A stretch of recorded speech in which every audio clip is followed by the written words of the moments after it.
Assalamualaikum warahmatullahi wabarakatuh. Kembali lagi di konten kali ini ya. Di video kali ini, sorry kalau agak berisik karena emang lagi di taman kayak gitu. Di tamannya di pinggir jalan, jadi kalau ada suara lalu lalang kendaraan, sorry gitu kan. Emang kebetulan lagi pengen main aja, terus kepikiran bikin konten, ya udah dibikin konten kayak gitu. Oke, balik lagi ke fokus pembahasan kali ini. Jadi di konten kali ini aku mau ngebahas tentang yang namanya belajar melalui film, nonton film lebih tepatnya seperti itu. Sedikit aku ceritakan dulu pengalamanku terkait belajar dari nonton film gitu.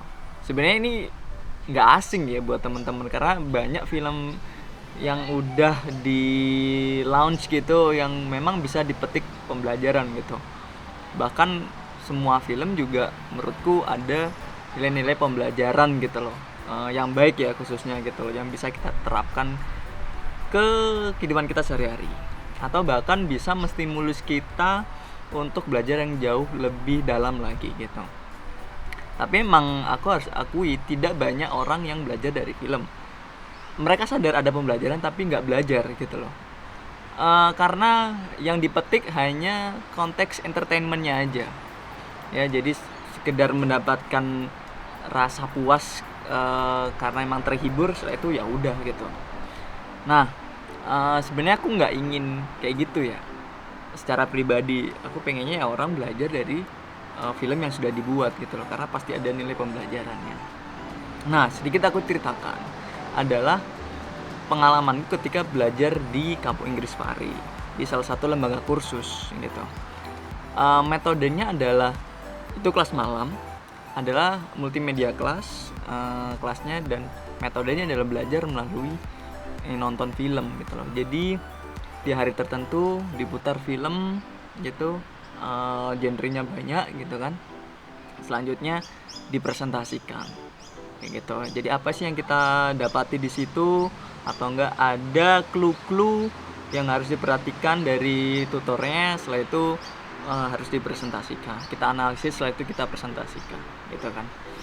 Nah, uh, film yang baru-baru ini, sebenarnya bukan film baru ya, tapi film yang menurutku aku emes banget gitu kan, yang bisa aku pelajari banget, bahkan apa ya, jadi membuat aku lebih belajar lagi, yakni terkait film Interstellar dan juga Marvel. Nah, teman-teman pasti dua film itu nggak asing ya.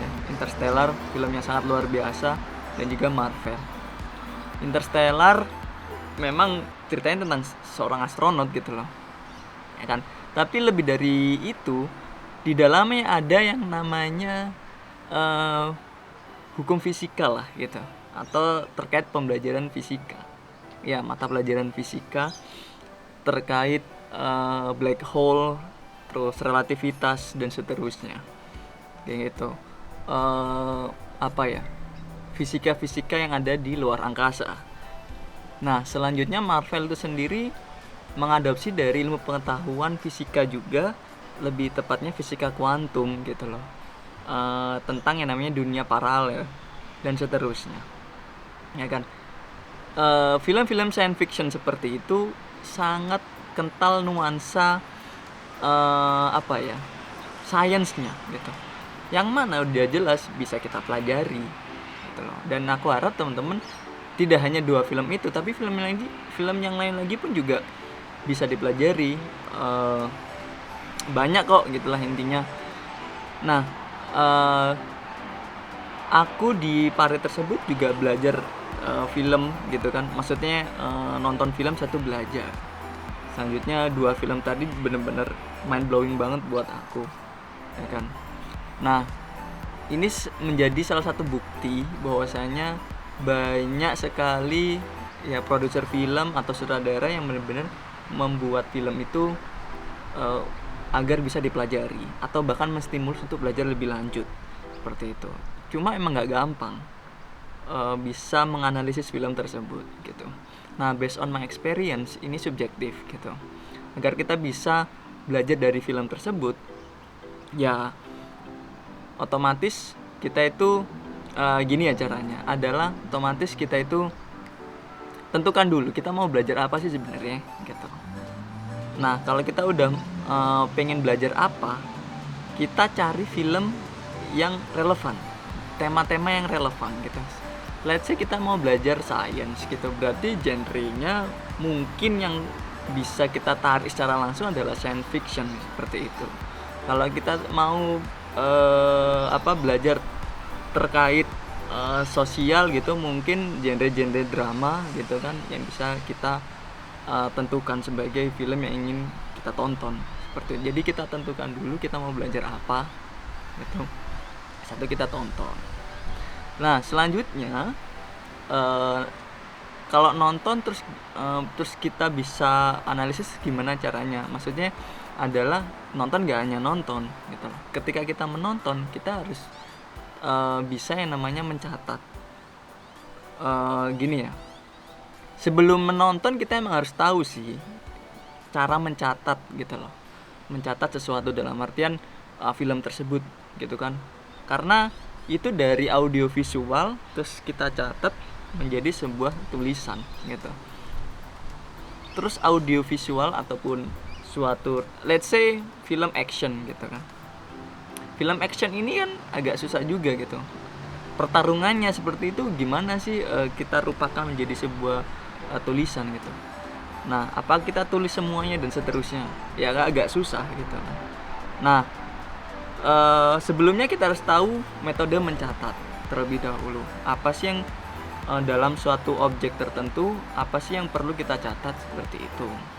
Nah salah satunya kita tentukan juga terkait tokoh karakter gitu kan, yaitu isu yang diangkat ya.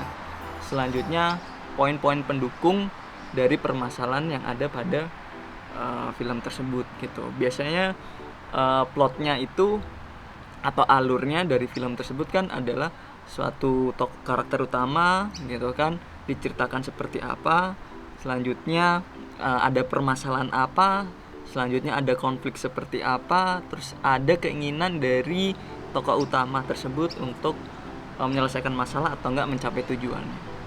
Biasanya polanya seperti itu. Nah kita analisis scene-scene tersebut gitu kan. Nah kita bisa pelajari dari situ. Jadi pertama tentukan dulu kita mau belajar apa. Selanjutnya kita harus tahu gimana cara yang mencatat dengan cara menentukan hal-hal yang mesti kita catat tadi gitu.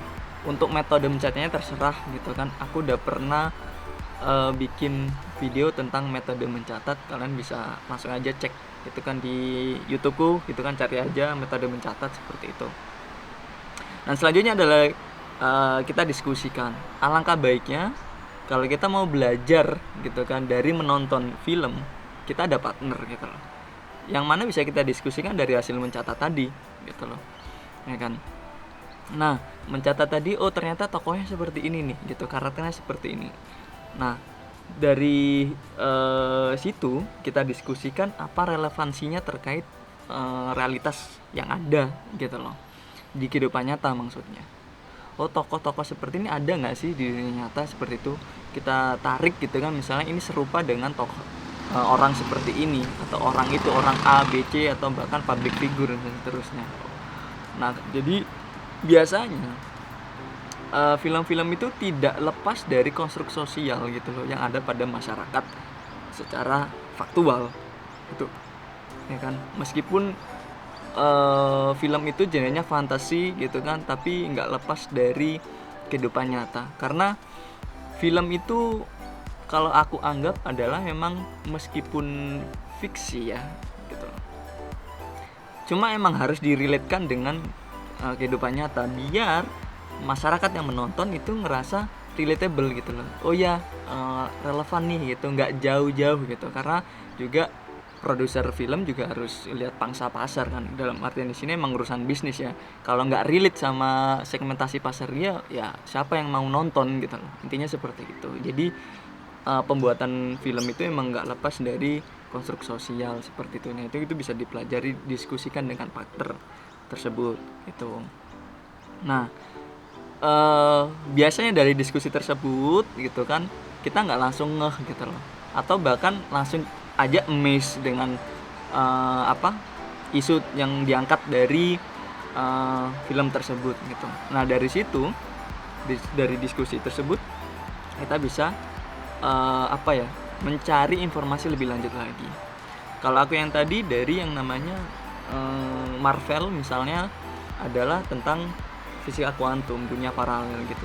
Alhasil dari situ aku tertarik untuk belajar fisika kuantum gitu. Tapi emang nggak secara detail gitu, poin-poin utama aja. Oh ternyata seperti ini, ada teori seperti itu. Jadi ada kemungkinan dunia yang tidak terbatas gitu loh. Dunia yang kita huni sekarang ini realitasnya sangat multiple seperti itu. Nah, sedikit juga cerita terkait film One Piece yang Red gitu, ya kan? Ya memang sih simple gitu kan, anime gitu, tapi isu yang diangkat cukup menarik gitu. Yang aku tangkap adalah isu terkait viralnya dunia, artinya dunia yang diharapkan, dunia fantasi yang diharapkan. Ada seorang tokoh gitu kan, dia mau membuat dunia yang benar-benar bahagia untuk semua orang gitu kan, melalui dunia yang ia ciptakan, ya melalui lagu yang dia ciptakan. Itu sama halnya dengan kita bersosial media gitu loh, menciptakan dunia maya kita sendiri, di mana orang-orang itu suka dengan dirinya gitu kan. Nah itu relate banget kan dengan kehidupan saat ini atau realitas seperti ini gitu loh. Dan aku diskusikan itu dengan partnerku gitu kan ketika nonton di bioskop seperti itu. Nah kembali lagi, jadi kalau kita ingin belajar melalui film atau nonton film, ya kita tentukan dulu kita mau belajar apa. Saja kita mau mencatat, kita harus catat itu. Selanjutnya ya didiskusikan ya. Harapanku adalah ini nggak terjadi, atau belajar melalui nonton film itu tidak terjadi hanya di luar ruang kelas. Artinya mungkin para pendidik gitu kan, atau pengajar, ataupun orang-orang yang benar-benar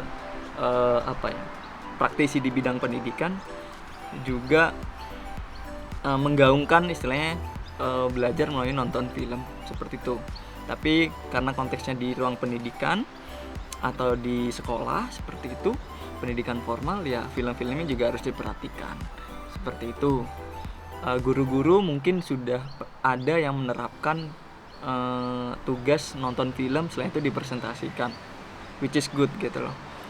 Tapi mungkin juga ada yang belum. Nah para guru tersebut yang belum, mungkin bisa dicoba gitu kan, belajar menstimulus anak atau siswa untuk belajar sesuatu melalui film. Setelah itu didiskusikan lebih lanjut seperti itu. Mungkin itu aja yang bisa aku sampaikan terkait konten kali ini, belajar melalui nonton film.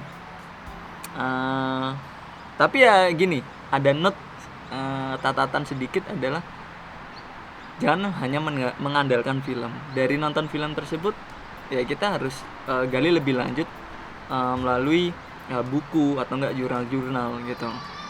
Ya karena film itu hanya 2 jam lah ya gitu, itu udah banter banget tuh gitu. Jarang sekali film sekarang ini itu sampai 4 bahkan 5 jam gitu. Nah alhasil pengetahuannya ada di film tersebut itu juga terbatas gitu, sehingga better kita imbuhi lagi dengan yang namanya belajar melalui buku atau enggak media-media yang lain seperti itu, dengerin podcast dan seterusnya, atau bahkan diskusi dengan para ahli. Nah itu akan jauh lebih kompleks dan bahkan lebih coherence gitu lagi, atau bahkan ya lebih luas lagi lah itu nantinya, sehingga wawasan kita juga utuh, nggak sepotong-sepotong. Oke, mungkin itu aja yang bisa aku sampaikan di video ini. Kurang lebihnya aku mohon maaf, dan sampai jumpa di konten berikutnya. Wassalamualaikum warahmatullahi wabarakatuh. Bye.